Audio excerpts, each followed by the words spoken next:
नमस्कार दोस्तों, कैसे हैं आप सभी। दोस्तों, जैसा कि आप जानते हैं कि मैंने काफी सारे वीडियोस बनाए साइबर सेल से रिलेटेड। काफी लोगों का अकाउंट अनफ्रीज भी कराया उनके साथ जाके।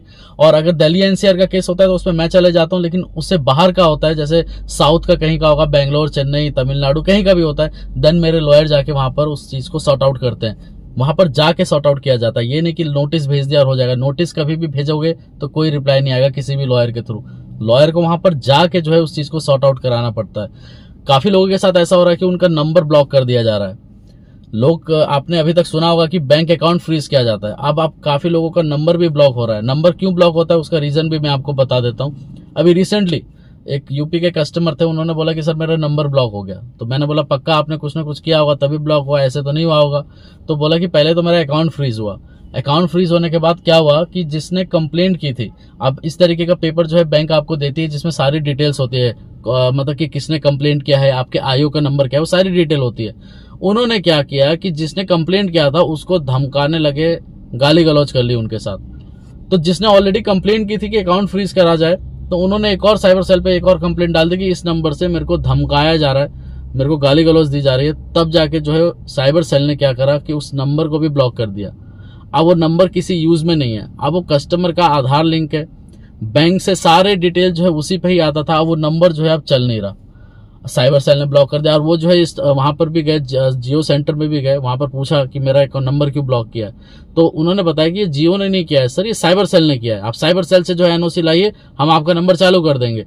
तो अब यहाँ पर क्या हुआ कि अगर ऐसा करते हैं, जैसे आपको बैंक वालों ने डिटेल दे दिया और कंप्लेंट जिसने की है उसका भी नंबर आपको दे दिया, आप उसको धमका रहे हो, तो मैं तो ये बोलूंगा कि आप ऐसे नंबर से धमकाओ जिसपे आपका कोई ज्यादा यूज ना हो। अपने पर्सनल नंबर से मत धमकाने लग जाना। काफी लोग ऐसा करते हैं, लेकिन ऐसा करने की जरूरत नहीं है दोस्तों। धमका दिया, उसको गाली गलौज कर ली, तो उन्होंने दोबारा कंप्लेंट कर दी कि इस नंबर से मेरे को जो है थ्रेट किया जा रहा है, गाली गलौज की जा रही है, मेरे को मारने की धमकी दी जा रही है, ऐसा ऐसा है। तो उस केस में जो है उनका नंबर जो है ब्लॉक कर दिया गया। और कभी कभी ऐसा भी होता है, मान के चलिए कि आपके नाम पे एक कंप्लेंट हुई, फर्स्ट टाइम हुई, तो फर्स्ट टाइम में ऐसा नहीं होगा कि आपका नंबर ब्लॉक कर दिया जाएगा। लेकिन बार बार आपके नाम पे कंप्लेंट पड़ती जा रही है, एक कंप्लेंट हो गई, दो कंप्लेंट हो गई, तीन कंप्लेंट हो गई, लेकिन बार बार कंप्लेंट हो ही जा रही है, तो उस केस में जो आपका नंबर है उसको भी साइबर सेल आपका मतलब एक तरीके से फ्रीज या जो है उसको ब्लॉक करवा सकती है। आप जो है ना ही कांटेक्ट कर पाएंगे और ना ही आप कोई भी जो है उसको कॉल कर पाएगा, ना ही आप जहां पर भी जो भी आपका ऑपरेटर है, चाहे एयरटेल का हो चाहे जियो का हो, आप जो है वहां पर जाके भी उनके मिनी हब में भी जाके भी जो है आप अपने नंबर को अनब्लॉक नहीं करा पाएंगे।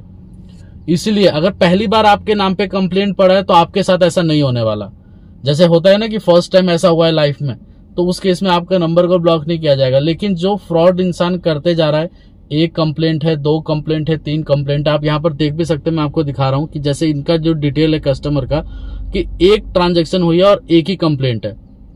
तो जो एक कंप्लेंट है तो इससे कोई इशू नहीं है, लेकिन इसी की जगह मल्टीपल कंप्लेंट्स होती है, मतलब 10 होता, 12 होता, या बार बार कंप्लेंट आई जा रही है आपके नाम पे, देन आपका नंबर भी जो है ब्लॉक किया जाता है।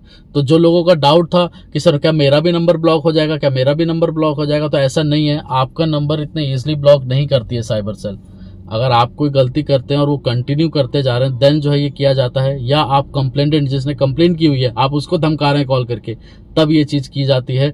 और साथ ही साथ अगर आपका अकाउंट फ्रीज है, फर्स्ट टाइम ऐसा हुआ है, तो आपके नंबर को कोई इश्यू नहीं आएगा। आपके अकाउंट को फ्रीज करेंगे और आपको उस स्टेट में बुलाएंगे जिस स्टेट से आपका अकाउंट फ्रीज किया गया है। इसके अलावा ऑलरेडी मैंने एक नंबर भी दे रखा है दोस्तों, आप मेरे को डायरेक्टली कांटेक्ट भी कर सकते हैं। मैं आपको जो भी रहेगा, चाहे लॉयर के थ्रू हो चाहे मेरे थ्रू हो, मैं आपका काम और जो भी आपका अकाउंट है वो अनफ्रीज करा के दे दूंगा। लेकिन एक चीज ध्यान रखना कि गलती अपनी नहीं होनी चाहिए। अगर अपनी गलती होगी तो थोड़ा मुश्किल पड़ जाता है। अगर आप एक सिंपल दुकान चलाते हैं, एक सिंपल सर्विसमैन है या एक बिजनेस करते हैं और आपका बाय मिस्टेक कहीं से भी पैसा आ जाता है और आपका खाता फ्रीज हो जाता है, दिल्ली एनसीआर का रहेगा तो मैं जाके सैटरडे संडे इस चीज को सॉर्ट आउट करा दूंगा। अगर यही चीज दिल्ली एनसीआर से बाहर की रहती है, जैसे बेंगलोर, कर्नाटका, तमिलनाडु, महाराष्ट्र, गुजरात, राजस्थान, ऐसे जगह की रहेगी, देन जो मेरा लॉयर है वो वहां पर जाके उस चीज को सॉर्ट आउट कराता है। ये नहीं कि कॉल पे हो जाएगा सारा कुछ, वहां पर जाएगा, वहां पर एनओसी लेगा एंड देन वो आपको एनओसी सेंड करेगा। आपको कहीं जाने की जरूरत नहीं है। लेकिन हाँ, ये भी चीज मैं आपको बताना चाहूंगा कि अगर आपको लगता है कि मैं जा सकता हूं तो आप डायरेक्टली जाइए, कोई इशू नहीं है। लेकिन अगर आपको लगता है कि नहीं जाया जाएगा, या डर लग रहा है या काफ़ी इशू है, देन जो है आप मेरे को कांटेक्ट कीजिए, देन मैं अपने लॉयर को भेज को उसको सॉर्ट आउट कराऊंगा। इसके अलावा कोई डाउट हो तो कमेंट ज़रूर कीजिएगा। ठीक है दोस्तों, धन्यवाद।